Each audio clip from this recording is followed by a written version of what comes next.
بسم الله الرحمن الرحيم الحمد لله والثناء لله والصلاة والسلام على رسول الله صلى الله عليه وسلم آدي أدبد مهتسنتهين بهذا الصحافة الجمهورية الصومالي لان ما أنت أو أي تهي لبدي بشي كوباد لبدا كون لبي لباتن وحا عن ربائنا سي كوبان هل كان ودول استاغو قضبو دستورية يو كوكال أو حرار كدالك ويا لبا إن الشعب غير صومالي لان و افتيميو aniga oo ka duulaya hadalkii ka soo yeeray xirsi cali xaaji xasan soddonkii bishii 12aad 2021 sanadkii ina dhaafay hadda oo xirsi cali xaaji xasan kaga hadlay dastuur jabin iyo jabin xeerasha kale ee dalka u yaala isagoo ku eedeeyay madaxda qaranka jamhuuriyadda Soomaaliland ugu sarreysa inay jabiyeen qodobo dastuuriya waxaan shacbiga reer Soomaaliland aan rabaa marka u horeysa in aan xasuusiyo waa kuma xirsi cali xaaji xasan waxaynu shacbiga reer Soomaaliland la wada soconaa in xirsi uu yahay nin saddex jeer iyada oo shacbiga reer Soomaaliland aqoon u lahayn uu madaxweynihii hore Soomaaliland uu kow markii u horeysay isagoo ah gudoomiyaha xisbiga kulmiye u magacaabay xubin u matasha guddiga doorashooyinka qaranka jamhuuriyadda Soomaaliland waxaanu la soconaa fudaydkii iyo degdegii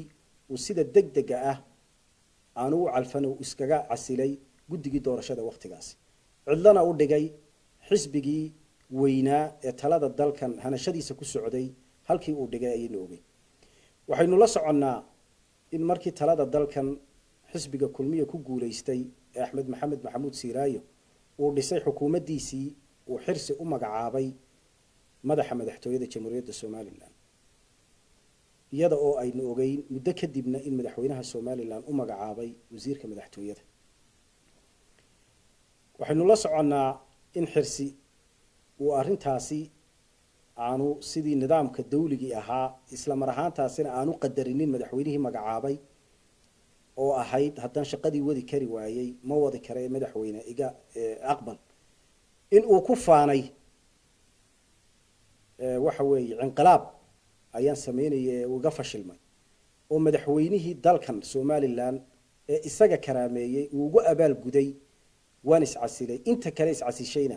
aniga ayaa iri iscasila oo ka haystay waa kow taariikhda Soomaaliland shacbigeego dhan waxa weeye maanta waa taariikh qoran weey waxaanu la soconaa xirsi in uu markii dambe ee waxa weeye talada dalkan Soomaaliland mar labaad uu kulmiye hantay uu ku guuleystay uu qoray book shacbiga reer Soomaaliland iyo inta kale ee afka Soomaaliga u dhalatayba aan fariir iyo ama ka ku riday oo uu ka qoray madaxweynihii xariirta ahaa ee hore ee Soomaaliland mudane Axmed Maxamed Maxamuud Siiraayo oo uu ku tilmaamay in aanu isagu dalkan hawlihiisa wadin waxna kala socon ee isagu uu ahaa ninka dalkan Soomaaliland wax badan sameeyay oo taladiisa ay ku socotay waayaan darro weyn oo maanta taariikh madow gashay buuga madow ee uu ka qoray Axmed Maxamed Maxamuud Siiraayana uu maanta jiil ilaa ka jiil Soomaaliland uu jirayo qof kastana maanta hoygiisa iyo xafiiskiisa u yaala oo maanta taariikh qoran ah waxa uu xirsi ku xujisiyay inuu yiraahdo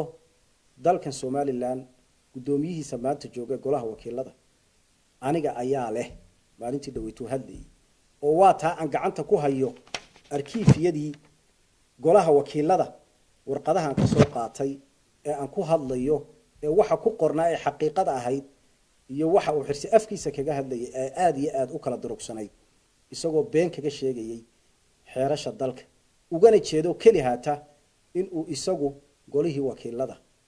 maamulayo oo qof uu isagu leeyahay sidoo isagu u sheegay waxa weeye uu fadhiyo aad iyo aad bay shacbiga reer Soomaaliland maanta ay xirsi taariikh xumada waxa weeye shacbiga reer Soomaaliland ee baalka madow ku jirta uu ka galay ay dhagahooga ay uga guuxaysa waxaan leeyahay xirsi haddaan ku aqaano xirsiyow oo aad iyo aad anigu shakhsiyan aan ku aqaano waxa aad tiri madaxweynaha jamhuuriyadda Soomaaliland وأجانب runtii waa erey afka ka weyn waana dembi culus oo qaranka Somaliland ummadiisa iyo dhammaan hay-adaha kala duwan ee qaranka ee xukuumadda leh ee garsoorka leh ee sharci dejinta leh ee dastuurka dalka ugu sareeyo aad ka gashay mana aad qadarin kamana aad xishoon oo waxba maad xeerin mar haddaa tiri dalkan ajaanib ayaa xukumaya waa mid subxaanallah mar haddii aad u bareedhay in aad beeniso qodobka 28aad iyo qodobka 39aad ee dastuurka jamhuuriyadda Somaliland waa dembi aan u dhaafayno oo u yaala hay-adaha dastuuriga ah inay ka xilgutaan been abuurkaagaasi aad ka samaysay dastuurka jamhuuriyadda Somaliland horta faanka iyo indha adayga iyo fudaydka awalba waa lagu yaqaanay oo waxa aan ka soo sheekeeyo dhanba waxa kugu kalifay fudayd iyo waxa ay ahayd fan aan meel la kula gaadhin maanta halka uu ku dhigay aynu ognahay waxaad se ku darsatay aflagaadada aad mar kasta ku hayso dirimigeydayda qaranka Somaliland leeyahay oo aad ka xishoon weyday marka madaxweyne Muuse Biixi Cabdi aad ku sheegtay ajaanib adigu ma muwaadin ayaad noqonaysaa mise waxay ka daaran tahay aniga oo xirsi ah oo ku soo koray kurtin waaray oo ciyaala sablaale ahaa waxaan ahay muwaadin dhab ah waxa aad iyo aad aan u dul istaagaya oo aad iyo aad shacbiga reer Somaliland aan u ogahay sida uga xumaadeen difaaca aad difaacday farmaajo miyaanu ahayn cadowga koobaad ee jamhuuriyadda Somaliland miyuu ogolaaday madax banaanida qarannimada Somaliland isla marka aad leedahay dalkan Somaliland hadalkaaga ku jirtay waxa loo soo maray oo laga difaacay rejiimkii hore waa dhab laakiin su'aasha inay isweydiinta leeyahay waxa weeye shacbiguna habeenkii dhaweeyay ay ku weydiinayeen hadda dib u akhrisato kuwa ka xoreeyay ahaayeen ma adigu waa laga xoreeyay marxalada badan baa loo soo maray in badan baa maanta waxa way u agoomowday in badan baa maanta ay ka muuqataa waxa way diiftay dalkan u soo mareen balse ay ku iloobeen qarannimadii ay u soo tabcayeen iyo taabagalnimadeeda maanta aad iyo aad baan uga xumahay inaad maanta shacbiga reer Somaliland aad la soo hor istaagto ninka mustaqbalka Somaliland iyo maanta jiilka qarankan dhaxli doona cundar dhariyay ee waxa weeyaan maalin kasta qarannimadooda waxa way hagardaamada ku haya in aad si indhala'aan aad u difaacdo madaxweynaha qaranka jamhuuriyadda Somaliland oo taariikh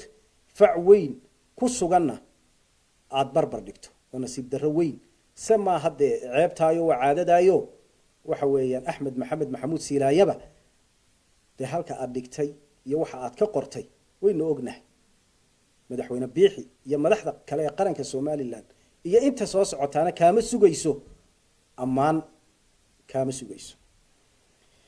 arinta faragelinta garsoorka ee madaxweynaha maalintii dhaweeytay waxa way ku eedeynaysa ee tiri hay'adaha garsoorka ayuu faragelin ku hayaa dalka Somaliland maanta shacbiga reer Somaliland iyo adduunyaduba waxay ka dharagsan tahay madaxweynuhu sida uu u ilaaliyo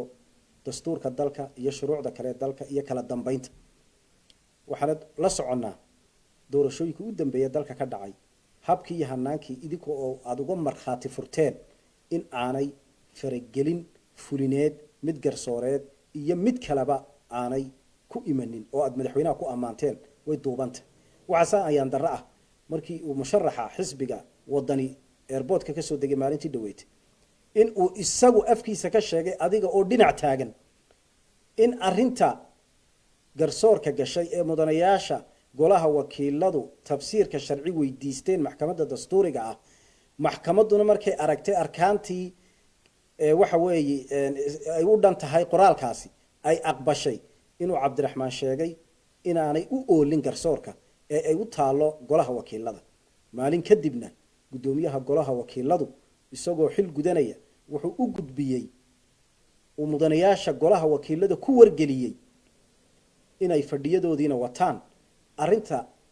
xeer number 14 ay ku kala aragti duwanaadeen ay tafsiirkeegana u gudbiyeen maxkamadda dastuuriga ana laga warsugayo wixii ka soo saartana lagu dhaqmayo adiga ayaa Cabdiraxmaan barbar taagna ee ayaa faragelin ku sameeyey ninka yidhi uma taalo garsoorka waxay u taalaa golaha wakiilada mise cidda dhowrtay ee aan faragelin ku sameyn hadday madaxtooye tahay iyo hadday guddoomiye golo wakiilo tahayba ayaa faragelin ku sameeyey taana bal dib isku dhagayso shacabku markhaatu ka yahay arrinta xeerka tamarta korontada waxa uu goluhu gudbiyey madaxweynaha jamhuuriyadda Soomaaliland 23 bishii May 2018 waxaanu dhaqan geliyay bishii 6aad 9keegii 2018 bal dib isku dhagayso taariikhda sida aad isku daba marisay iyo sida aad u sheegayso bal dib isku dhagayso waa taduubane marka arrimaha aad ka been sheegayso iyo farataysiga aad ku hayso arkiifiyada golaha wakiilada ee aad sida waxa weeye sharci darrada aad ugu dhacdeed u adeegsanayso waxaan kugula talinaynaa inaad ka waantowdo madaxda golaha wakiiladana waxaan u soo jeedinaynaa inay xogta dhowran ee qaranka jamhuuriyadda Soomaaliland inta iyagu mas'uulka ka yihiin inay gacan amaana gasho oo waxa ay wax la mid ah ay ka badbaado aad iyo aad baad mahadsantihiin